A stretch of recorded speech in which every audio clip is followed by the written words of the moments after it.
This is Optimal Living Daily, episode 265, Comfort, Stretch, and Stress, 3 Important Principles of Self-Development by Mary Jaksch of GoodLifeZen.com. Get ready to maximize your potential with Optimal Living Daily, the podcast that brings you the best in personal development and productivity every day of the week. Your optimal life awaits. Now here's your host, Justin Malik.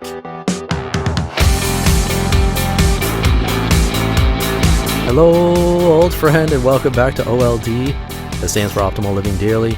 This is the only podcast where you can hear me read to you posts from amazing bloggers and authors like Mark and Angel, Derek Sivers, The Minimalists, and more. I do the work for you, finding awesome blogs to help you optimize your life, and I ask the authors for permission and then read them to you. Super simple premise and a great way to take blogs on the go. And today's post comes from Mary Jaksch, a business partner of Leo Babauta who runs Zen Habits. Let's get right to the post and start optimizing your life. Comfort, Stretch, and Stress, 3 Important Principles of Self-Development by Mary Jaksch of GoodLifeZen.com. All self-development, whether it's getting fitter or learning new skills, follows the same 3 principles: comfort, stretch, and stress. This theory was developed by 2 psychologists, Andy Ryan and Donna Markova. Comfort is the realm of our ingrained habits. Stress happens when the challenge is so great that we feel overwhelmed. Stretch is the zone in which true change happens.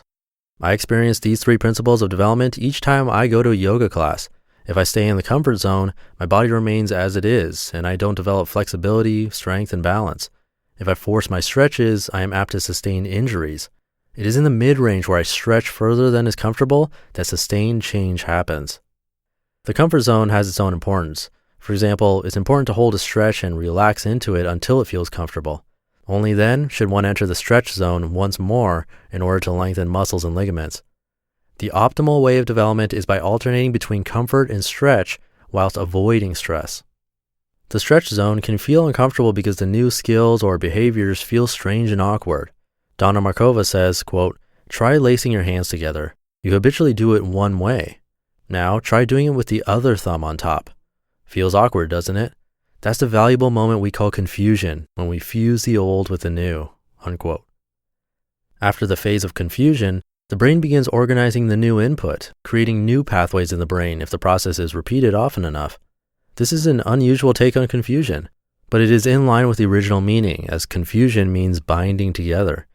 It means that it is necessary for the habitual and the new to fuse in order for a new habit to form. This reminds me of the transformation of an ordinary caterpillar into a beautiful butterfly. I describe this transformation in my article Threshold as follows.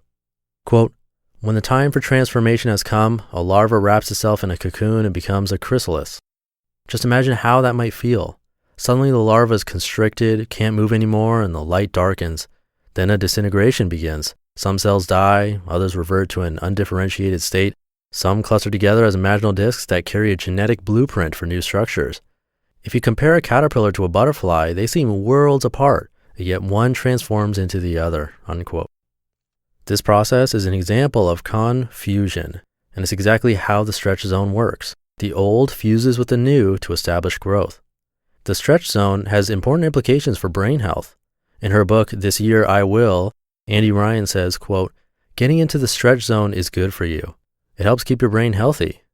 It turns out that unless we continue to learn new things, which challenges our brains to create new pathways, they literally begin to atrophy, which may result in dementia, Alzheimer's, and other brain diseases. Continuously stretching ourselves will even help us lose weight, according to one study.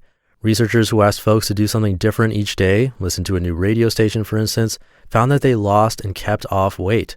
No one is sure why, but scientists speculate that getting out of routines makes us more aware in general," unquote. Which of the 3 zones of development do you tend to inhabit? Do you prize comfort, resist change? If so, you may be someone who lives mostly in the comfort zone. Do you love learning and growing? Then maybe you spend most of your time in the stretch zone. If you often feel stressed and overwhelmed, you may be inhabiting the stress zone. All 3 zones have their place in life. The comfort zone is the phase of hibernation. In winter, no shoots can be seen above the ground, but beneath the earth, roots are growing. The shoots are getting ready to pierce the soil and taste the sunlight. This phase is common in creative endeavors. It's the stillness and seeming dullness that we can experience just before a brainwave.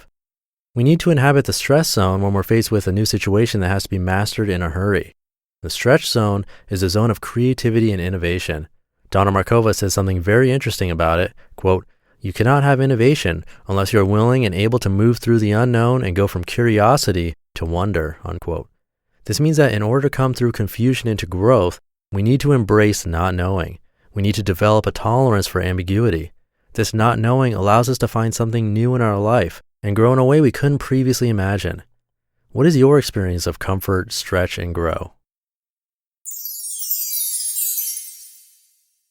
You just listened to the post titled Comfort, Stretch, and Stress, 3 Important Principles of Self-Development by Mary Jaksch of GoodLifeZen.com. Now, I just gave away 2 books today, one to a random person on my mailing list. If you want to be a part of those special raffles, but also hear from me and get a bunch of spreadsheets to help you optimize your life, come by my site, oldpodcast.com, and enter your email address. Or for a fast way to join, you can text the word optimal to the number 44222. Totally free. And happy September, crazy. In December, it will be a year of doing this show. Actually, since this is episode 265, we're exactly 100 episodes away from the 1-year anniversary. Can't believe it. It's been an interesting ride, and I'm really thankful that you're here listening and supporting the show. It really means a lot. But enough of the sappy stuff. We're almost to the weekend. I'll see you tomorrow in the Friday show with a post from Mark and Angel, where your optimal life awaits. Hey, this is Dan from the Optimal Finance Daily podcast, which is a lot like this show, except more focused on personal finance. Justin handpicks the best posts he can find from blogs and authors like Ramit Sethi, Mr. Money Mustache, and more, and I read them to you 5 days a week. So if you enjoy this podcast, come on over and subscribe to Optimal Finance Daily too. And together, we'll optimize your financial life. You've been listening to Optimal Living Daily. Be sure to hit the subscribe button to stay up to date on each new episode and head to oldpodcast.com. That's OLDpodcast.com for a free gift as well as more actionable tips and resources to help you maximize your potential. Thanks for joining us, and remember, your optimal life awaits.